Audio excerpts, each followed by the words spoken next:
Hola, Seth Roth aquí. Bienvenido a mi mundo que es naturalmente sobrenatural. Estoy listo para darte, justo en este programa, una prueba veraz de que Jesús es el Mesías judío y por lo tanto es el Mesías de la tierra entera. Ya vuelvo. De un cantor en una sinagoga judía que era una canción cristiana. No creí que pusieran una canción cristiana ahí, pero esto se pone mejor. Esta canción probablemente te es familiar. Se llama Prepárame para ser un santuario. Ahora, si buscas la palabra santuario en el diccionario Webster, ¿sabes cuál es una de las definiciones? Lugar santísimo. En el templo, el lugar santísimo es donde Dios mismo habita. Así que la canción dice: Señor, prepárame para ser un santuario, o el lugar santísimo, puro y santo, probado y verdadero, dando gracias. Seré un santuario viviente, seré un lugar santísimo donde Dios mismo va a vivir. Oh, para ti, escuchémosla. Y esta canción nos hace preguntar para las personas judías en esa sinagoga conservadora y para quienes nos ven justo ahora, judío o gentil. ¿Cómo nos volvemos puros y santos? Bueno, la Torá, el libro de Deuteronomio, nos dice cómo. En el capítulo 18, versículos 15, 18 y 19, dice: el Señor tu Dios levantará de entre...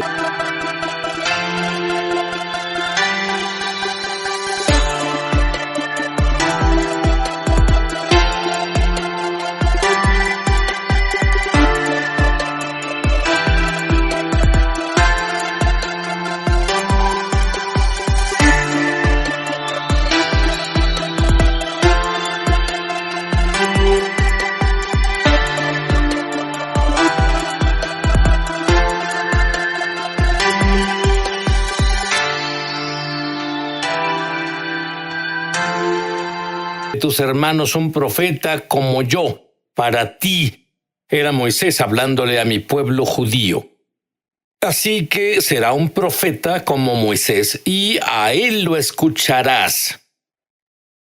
Levantaré para ellos de entre sus hermanos a un profeta como tú, y pondré mis palabras. Quiero que captes esto ahora. Pondré mis palabras en su boca. En otras palabras, dentro de su santuario, dentro del lugar santísimo. Su cuerpo es como el santuario que guarda la voz de Dios. Ahora, si guardara la voz de Dios, eso significa que las personas judías en esa sinagoga cantaban una canción a Dios para prepararse para recibir la palabra de Dios o al mismísimo Dios en su interior. Y el que vendrá obviamente será más grande que Moisés. Moisés no pudo hacer esto, debía ser alguien que viniera. Y el que vendrá les dirá todo lo que yo le mandé. Y luego hay ciertas consecuencias si no obedeces lo que él diga. Si alguien no presta oído a las palabras que el profeta proclame en mi nombre, yo, es Dios quien habla, yo mismo le pediré cuentas. Eso es muy serio. Ahora, el que vendrá y que morará en nuestro cuerpo, que será un lugar santísimo, es el Mesías. Y la sombra perfecta del Mesías era el sistema entero del sacrificio de animales en el templo. Tomaban un cordero inmaculado y éste moría por los pecados en el Yom Kippur. Y lo llamamos sustituto. En otras palabras, el animal moría por nuestros pecados cada año. Y en Génesis 22:8 Abraham sacrificaría a Isaac y Abraham dijo, diciéndole a Isaac, Dios mismo proveerá el cordero para el holocausto. En otras palabras, Dios preparará sobrenaturalmente al cordero para la sustitución, pero este será más grande que Moisés y será el sustituto para el sacrificio por los pecados y durará la eternidad. Dios nos llama a ser santos como Él es santo. Y no solo nos llama a caminar en santidad, y la única manera de hacerlo es si Dios mismo está dentro de nosotros, el lugar santísimo en nuestro cuerpo. Y Él va a prepararnos con un don maravilloso para tener la habilidad sobrenatural de caminar en lo que Él nos pida. Pero no podemos hacerlo con lo que se conoce como el antiguo pacto.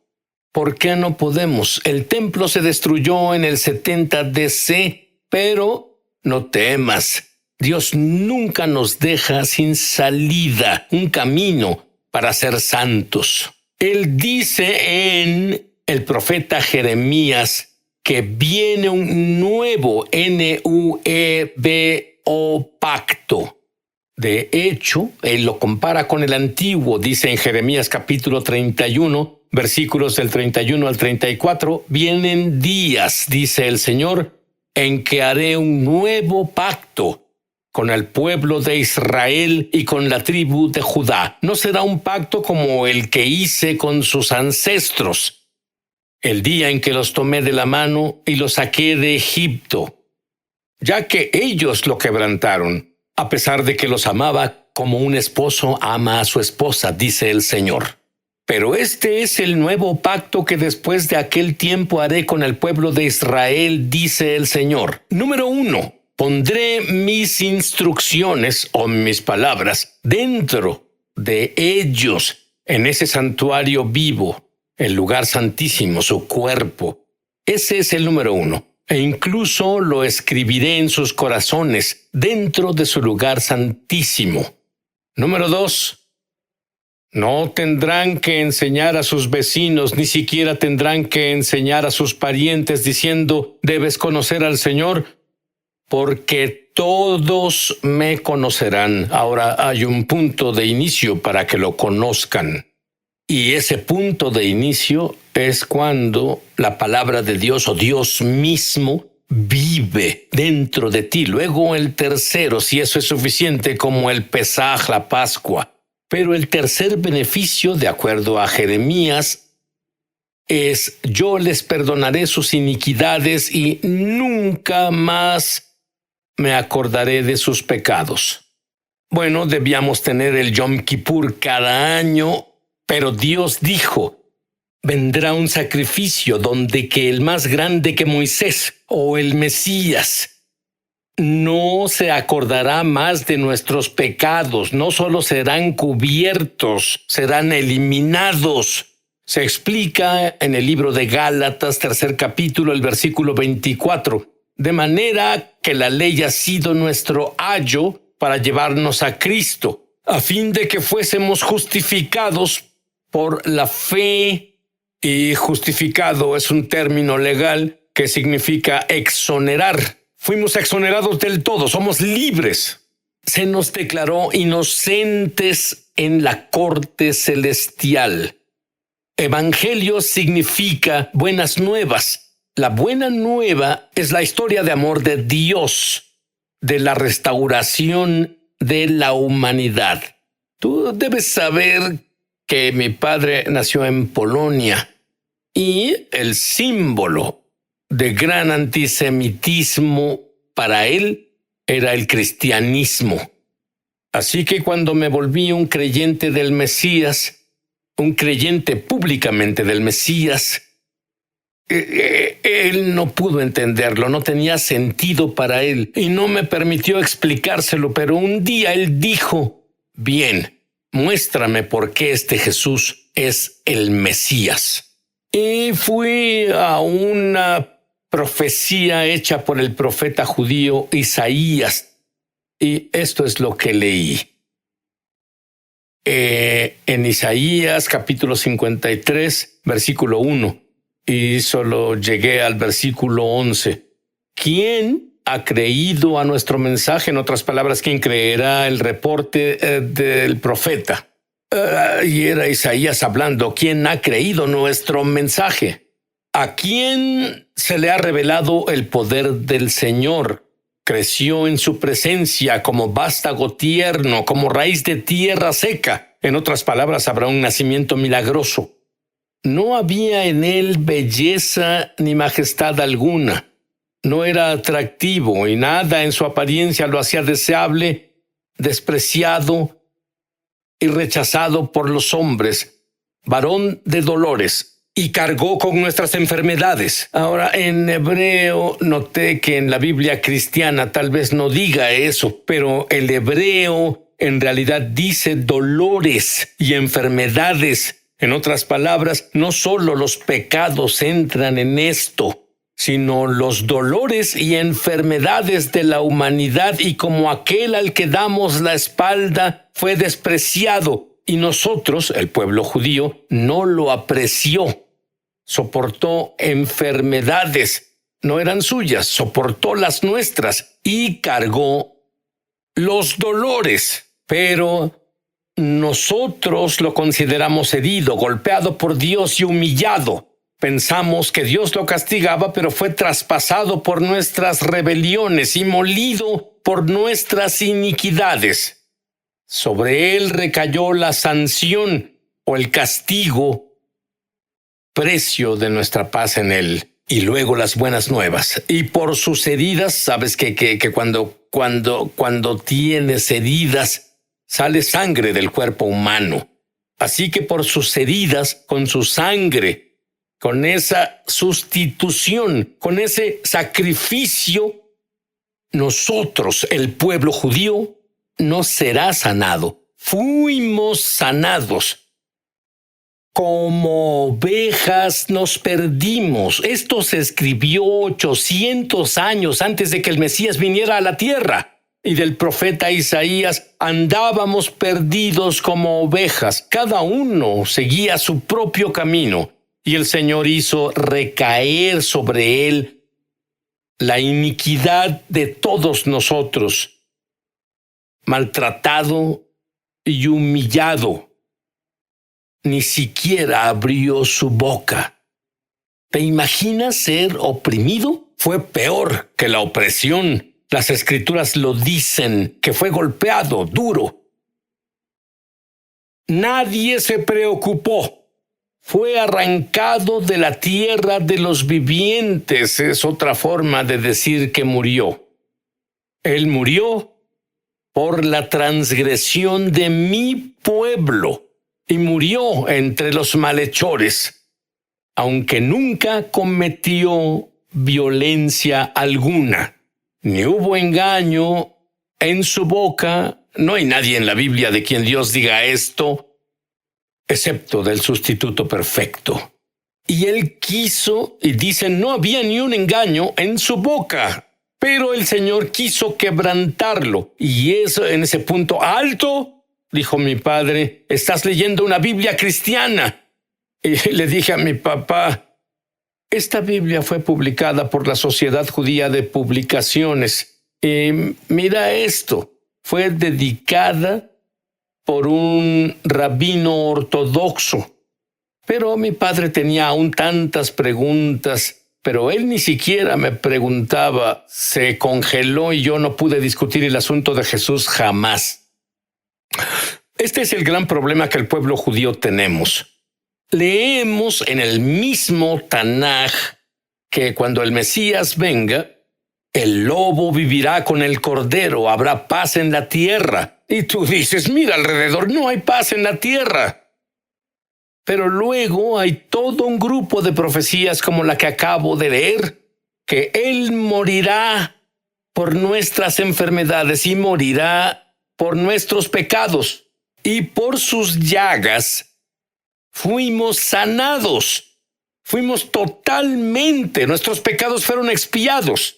Entonces, ¿cómo explicas el hecho de que parece que un Mesías morirá por los pecados, el otro Mesías marcará el comienzo de una era de paz y todo en el mismo Tanaj? Bueno, los antiguos rabinos antes de la venida del Mesías dijeron dos Mesías, el Mesías Ben, hijo de David, marcaría el comienzo de una era de paz, pero antes de que eso ocurriera, debía haber un Mesías Ben José que sufriera en nuestro lugar.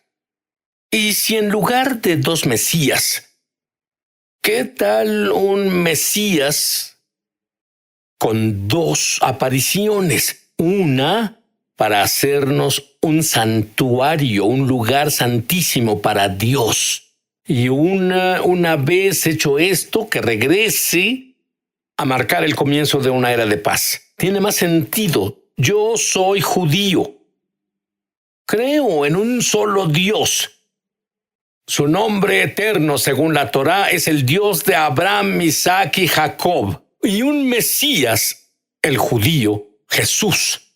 Isaías 65:1 lo explica más. El Señor dice: me di a conocer a los que no preguntaban por mí.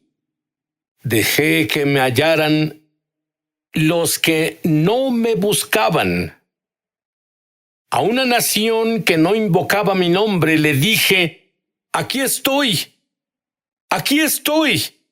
A una nación, y la palabra nación en hebreo es goim, los gentiles, dije: porque mi pueblo judío no respondió, dije al goyim: aquí estoy, aquí estoy. La goyim que no clamó mi nombre. En otras palabras, las escrituras dicen que los gentiles seguirán al Mesías judío.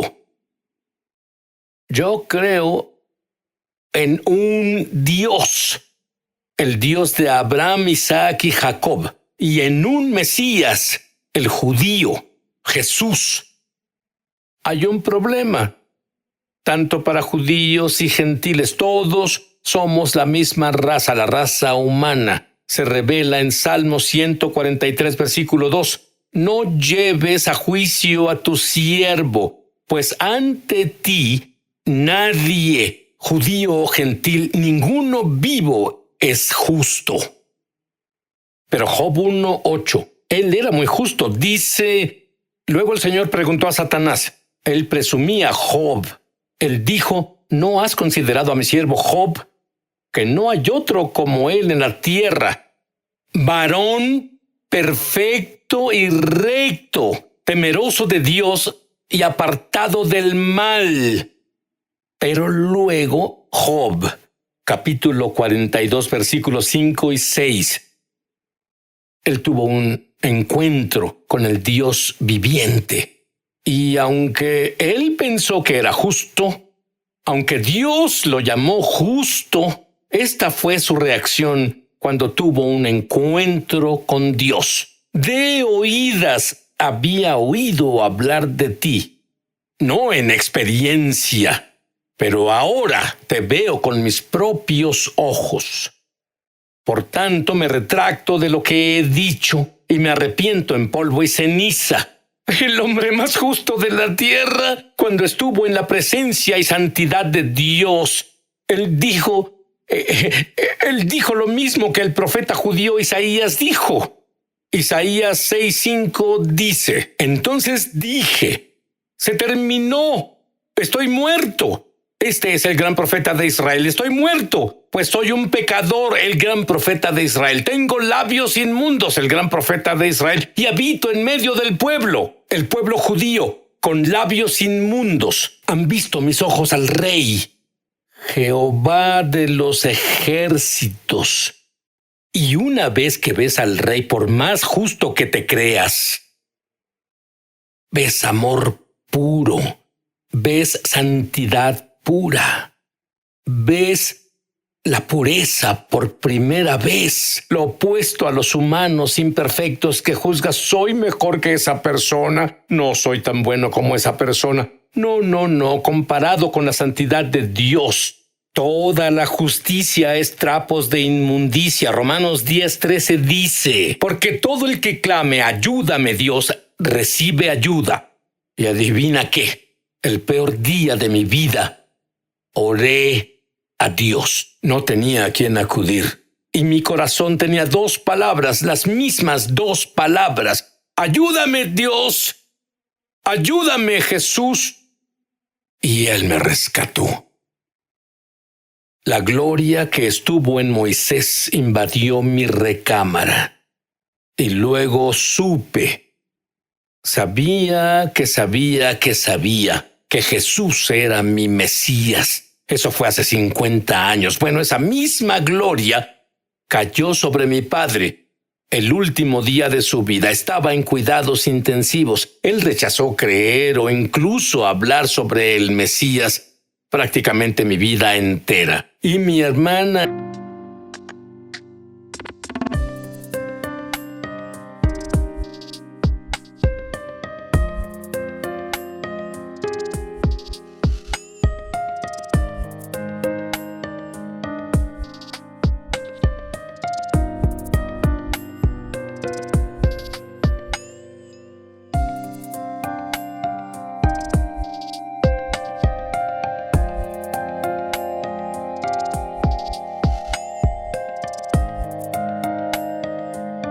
y yo entramos al cuarto de hospital donde no había esperanza.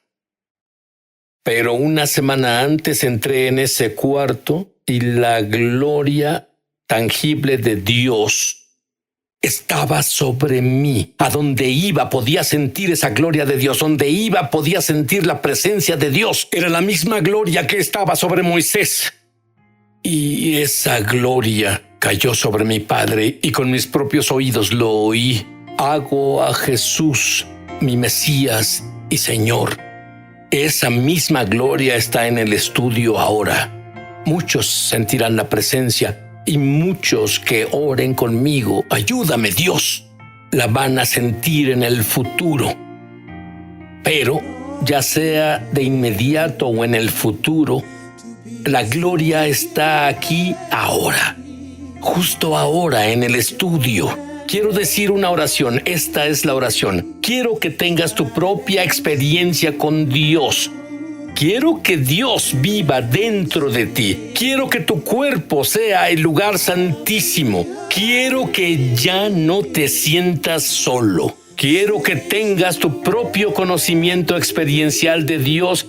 Y si dices esto en voz alta, ahí donde estás, y lo dices desde el fondo de tu corazón, Dios que está afuera entrará en ti y tu cuerpo se volverá un santuario para Dios, un lugar sagrado. Repite en voz alta: querido Dios, he cometido muchos errores de los que me arrepiento.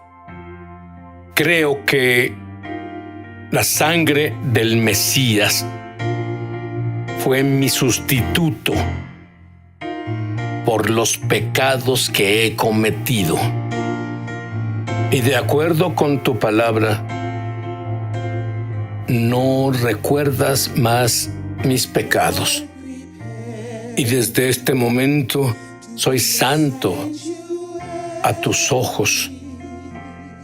Ahora que soy santo a tus ojos, no debido a lo que hice, sino por lo que el Mesías hizo por mí, te pido que me prepares para ser un santuario, un lugar santísimo para albergar tu presencia. Entra en mí, Jesús. Te hago mi Mesías y Señor. Amén. Y amén.